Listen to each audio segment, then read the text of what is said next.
Kukshi police team ने गंधवानी के ग्राम बारिया के जंगल से भारी मात्रा में अवैध हथियार बरामद कर हथियार निर्माण की मिनी फैक्ट्री को भी नष्ट किया था। साथ ही 6 राज्यों में वांटेड अंतर्राज्यीय तस्कर जो 42 अपराधों में लिप्त 58,000 रुपए का इनामी आरोपी ईश्वर सिंह पिता प्रधान सिंह सिकलिगर को उसके साथियों के साथ पकड़ा था, जिस मामले पर पुलिस ने रिमांड लेकर उससे सख्ती से पूछताछ की और जांच पड़ताल के बाद उसके और उसकी गैंग के माध्यम से अवैध हथियार तस्करी माध्यम से कुल 1,72,66,598 रुपए का लेन देन का मामला सामने आया है और आरोपी के घर से पुलिस द्वारा जांच पड़ताल में तस्करी संबंध में कई सारी बरामदगी की गई, जिसको लेकर आज जिला पुलिस अधीक्षक मनोज कुमार सिंह ने पूरे मामले का खुलासा किया। वहीं 4 लोगों के माध्यम से भी हथियार बेचने का धंधा चला रखा था। उन चारों को पकड़कर पूछताछ करने पर 5 से 6 और पैडलर्स पता चले, जिनके खातों में अवैध हथियार तस्करी का देश भर से रुपया बुलवाता था और सभी के खातों की पासबुक एटीएम खुद ही रखकर खाते हैंडल करता था, जिसमें पूछताछ और पड़ताल में 1,72,00,000 रुपए के लेन देन का पता चला है, जो देश के विभिन्न राज्यों से रुपया उनके खातों में आया है। इसके 2 पैडलरों को गिरफ्तार किया गया है, जिनमें 1 से 2 और 1 से 3 कुल 5 अवैध कट्टे जब्त किए गए। पूछताछ में गैंग के 5 और लोगों के नाम सामने आए जो अभी फरार हैं, जिनकी गिरफ्तारी के प्रयास जारी है और 5 पर 10-10 हजार के नाम भी घोषित किया गया है। जल्दी उन्हें पकड़ लिया जाएगा। बैठक भी है सर, आज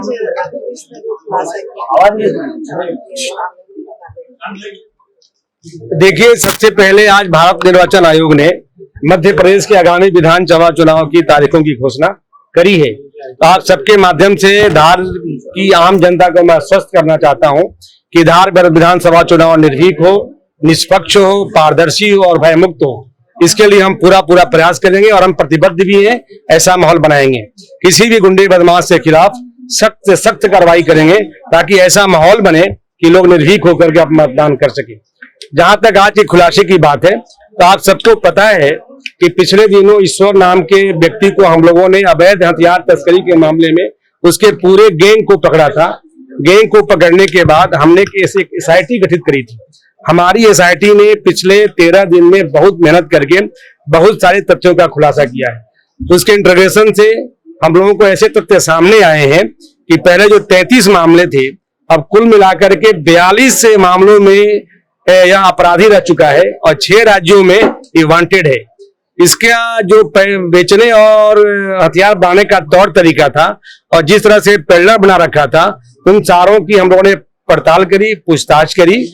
इसके 5-6 ऐसे पेडलर हम लोगों को ज्ञात हुए हैं जिसके खातों में ये पैसा बुलाता था, अवैध हथियार की तस्करी करके उसी खाते को हैंडल करके, स्वतः हैंडल करके और पैसा बुला करके उसके एटीएम, पेटीएम, पासबुक से पैसा हैंडल करता था।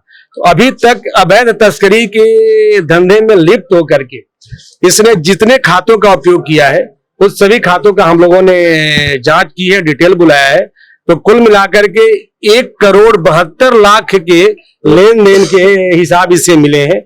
मतलब इतने पैसे की इसने तस्करी किया है जो देश के विभिन्न राज्यों से पैसा इसके खाते में आए हैं। इसके 2 पेडलरों को हम लोगों ने गिरफ्तार किया है, 1 से 2 और 1 से 3 कुल 5।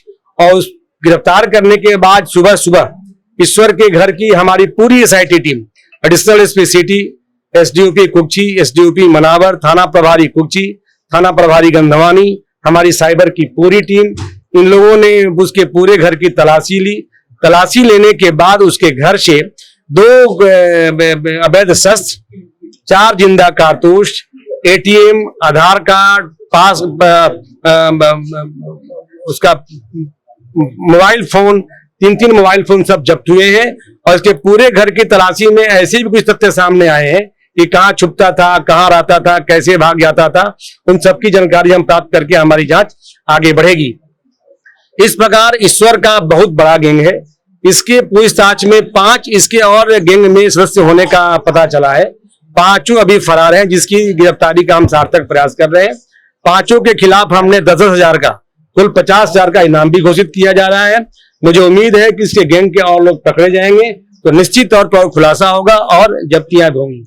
इस प्रकार हमारी पूरी एसआईटी टीम जो अंतर्राज्यीय अवैध शस्त्र तस्करी का गैंग है, इसके बारे में पता करने के लिए खुलासा किया है। हम देश के सभी ऑल इंडिया एसपी को वायरलेस के माध्यम से हमने सूचित भी कर दिया है। जहां जहां एफआईआर है, जहां जहां वांटेड है, वहां के एसपी को हमने पत्र भी लिखा है कि हमारे यहाँ गिरफ्तार हुआ है, इसके खिलाफ आकर वैधानिक की जाए। तो मैं आप सबके माध्यम से जो अवैध शस्त्र तस्करी करने वाले लोग हैं उनके खिलाफ मैं सख्त संदेश देना चाहता हूं कि जो भी इस धंधे में लिप्त रहेगा उसको हम छोड़ेंगे नहीं, सख्त कार्रवाई करेंगे। साथ ही सिलीगढ़ समाज के जो लोग हैं उनसे मेरा अपील भी है कि इस धंधे को छोड़ करके आप मुख्य धारा में आइए, नहीं तो समाज की शांति और समाज की कानून व्यवस्था कोई भी बिगाड़ने का प्रयास करेगा तो हम उसको छोड़ेंगे नहीं, सख्त कार्रवाई करेंगे।